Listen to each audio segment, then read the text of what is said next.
Subscribe to our channel by clicking the subscribe button. Click the bell button and enjoy the latest uploads from our channel. Question number 15. Overpopulation is leading to cover usage of fertilizers and pesticides to increase the food production, which is harmful to the environment.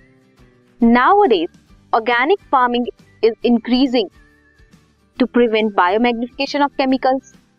Emmy felt that pesticides do not enter our food grains as they are covered with chaff. Amy ने क्या सोचा, वो enter नहीं करते हैं हमारे food grains में.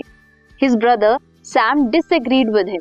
उसका ब्रदर जो है सैम, उसने उसे डिसएग्री किया as he had read that these grains have varying amount of pesticide residues which can be not used by washing, which cannot be removed by washing or other means, जो कि wash करने पर भी या किसी और तरीके से भी रिमूव नहीं होते. So how do pesticides and fertilisers affect the soil? कैसे अफेक्ट करते हैं सॉइल को? What is the advantage of organic farming? Organic farming की क्या एडवांटेज है? What is biological magnification? Biomagnification क्या होती है?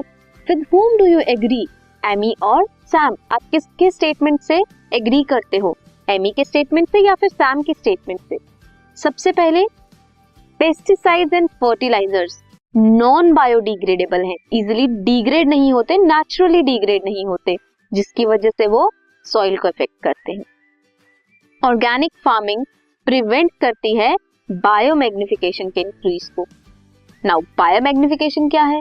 Biomagnification is the increase of pesticide in a trophic level. Trophic level में पेस्टिसाइड्स का इंक्रीज होना, उसे कहेंगे बायोमैग्निफिकेशन.